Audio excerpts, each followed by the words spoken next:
నా లైఫ్లో ఒక సాక్ష్యం అనమాట.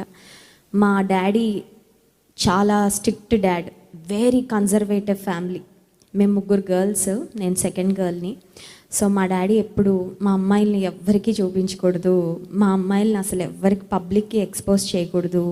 అసలు మా ఇంట్లో ముగ్గురు అమ్మాయిలు ఉన్నారని కూడా ఎవరికి తెలియదు అనమాట. మేము ఎక్కడున్నా, ఏ హౌస్లో ఉన్నా only church, college, church, school, ఇల్లు తప్ప ఏమీ తెలియదు. ఇంట్లో నుంచి సౌండ్ కూడా బయటకు రాదు. సో చాలా డిసిప్లిన్డ్. అయితే ఒకసారి నా చిన్నప్పుడు అప్పట్లో సీడీస్ ఉండేవి కాదు, క్యాసెట్స్ ఉండేవి మన చిన్నప్పుడు. మీ చిన్నప్పుడు ఓకే, మీరు ఇంకా కొంచెం చిన్న నాకంటే. ఎనీవే, సో అప్పుడు క్యాసెట్స్ ఉండేవి. సో క్యాసెట్స్ ఉన్నప్పుడు అప్పట్లో క్యాసెట్స్ అంటే చాలా గ్రేట్. అంటే క్యాసెట్లో పాడారంటే ఇంకా అసలు మామూలు కాదనమాట. నేను అప్పుడు I think I was studying my 6th standard, 6th, 7th standard. మా చర్చ్లో ఒక అంకుల్ వాళ్ళు చూసి, మా చిల్డ్రన్స్ క్యాసెట్ ఒకటి చేస్తున్నాము, చిల్డ్రన్స్ సండే స్కూల్ సాంగ్స్, నువ్వు పాడతావా అని అడిగారు. ఐ వాజ్ వెరీ హ్యాపీ, ఎందుకంటే దేవుని కోసం వాడబడుతున్నాను, మంచి ఆపర్చునిటీ వచ్చిందని ఐ వాజ్ వెరీ హ్యాపీ. అయితే ఫస్ట్ నేను అంకుల్కి ఏం చెప్పానంటే, మా డాడీ పర్మిషన్ అడగాలి అంకుల్, మా డాడీ పర్మిషన్ అడగకుండా నేను ఏమీ చేయలేను. సరే, ఇంటికి వచ్చి నేను అనుకున్నా దేవుడి పనే కదా, డాడీ ఏమంటారు అని I was thinking that way, daddy okay అంటారని. ఇంటికి వచ్చిన తర్వాత డాడీ పలానా అంకుల్ వాళ్ళు చిల్డ్రన్స్ క్యాసెట్లోకి సాంగ్ పాడమని అడుగుతున్నారంటే, నువ్వు పాడడానికి వీల్లేదు అన్నారు. చాలా బాధపడిపోయాను. అంటే మా డాడీ ఇంటెన్షన్ అప్పుడు ఏంటంటే, ఇంకా పాటల్లోకి దిగిపోయానంటే ఇంకా చదువు అసలు చదవకుండా పక్కన పెట్టేస్తాను. మా డాడీకి ఓకే, కెరియర్లో బాగా షైన్ అవ్వాలి, మంచిగా చదువుతాను కాబట్టి కెరియర్లో ఉన్నత స్థితికి వెళ్ళాలి, ఆ తర్వాత సేవ చేయాలని మా డాడీ ఆశ. అయితే నేను అంకుల్ వాళ్ళకి చెప్పాను, సారీ అంకుల్, మా డాడీ ఒప్పుకోవట్లేదు అని. లోపల బాధగా ఉంది, అయిపోయింది. అయితే ఆ తర్వాత ఏమైందంటే, మళ్ళీ నేను ఇంటర్మీడియట్కి వచ్చాను. ఇంటర్మీడియట్కి వచ్చిన తర్వాత మళ్ళీ బీటెక్ ఫస్ట్ ఇయర్ ఆ టైంలో ఒక టీవీ ప్రోగ్రాంలో అండ్ దెన్ ఒక సీడీలో సాంగ్స్ పాడడానికి దేవుడు ఆపర్చునిటీ ఇచ్చారు. అప్పుడు మా డాడీ కూడా యాక్సెప్ట్ చేశారు.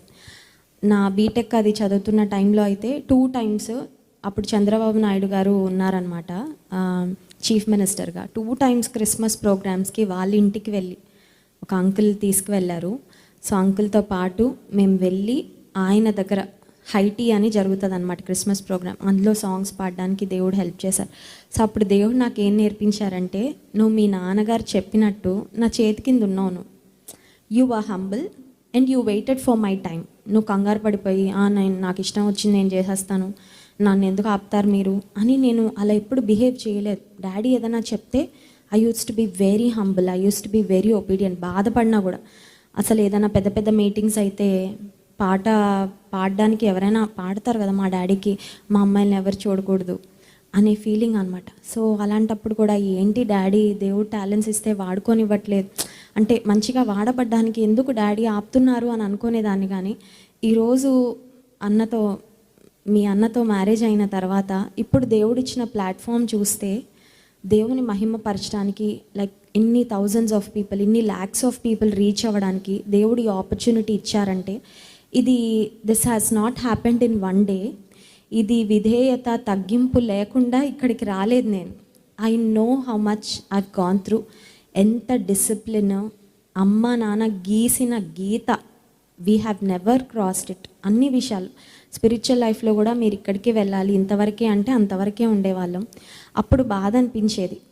Obedience was difficult. Obedience is always difficult కదా. మన ఇష్టం వచ్చింది చేసుకుంటే మనకి ఎప్పుడు బాగుంటుంది, కానీ క్రమశిక్షణ అనేది మనకి ఎప్పుడు నచ్చదు. బట్ దేవుడు నన్ను బ్లెస్ చేస్తూ వచ్చిన తర్వాత నాకు అప్పుడు అర్థమైంది ఏమనంటే, విధేయత ద్వారా దేవుడు ఇంత ఆశీర్వాదాన్ని ఇచ్చాడు అని.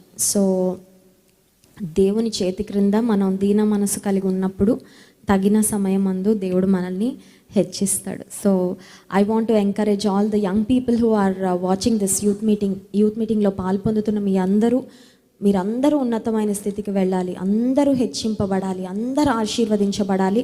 అయితే గుర్తుపెట్టుకుందాం, తగ్గింపు లేకుండా, దీన మనసు లేకుండా హెచ్చింపు రాదు. కొన్నిసార్లు ఎలా ఉంటుందంటే, దేవుడు మనల్ని అలాగ ల్యాడర్ ఎక్కిస్తున్నప్పుడు ఆ ల్యాడర్ 4 మెట్లు ఎక్కగానే గర్వం వస్తే అక్కడి నుంచి పడిపోతాం. పడేస్తాడు అంతే. ఎందుకంటే గర్వం వచ్చాక ఇంకా పైకి వెళ్ళడం అనేది ఉండదు ఇంక. సో దేవుని కొరకు వాడబడుతున్న, లోక సంబంధంగా కెరియర్లో మనం షైన్ అవుతున్న, వేరెవర్ వీఆర్, దేవుడు ఏ స్థితి ఇచ్చినా ఆ స్థితిని బట్టి మనం ఆయనను స్తుతిస్తూ ఆయన కృప ద్వారా మాత్రమే ఆ స్థితిలో ఉన్నాము అని మనం గుర్తుపెట్టుకొని గ్రాటిట్యూడ్ కలిగి ఉన్నప్పుడు దేవుడు ఇంకా ఇంకా మనల్ని హెచ్చిస్తాడు, ఆశీర్వదిస్తాడు.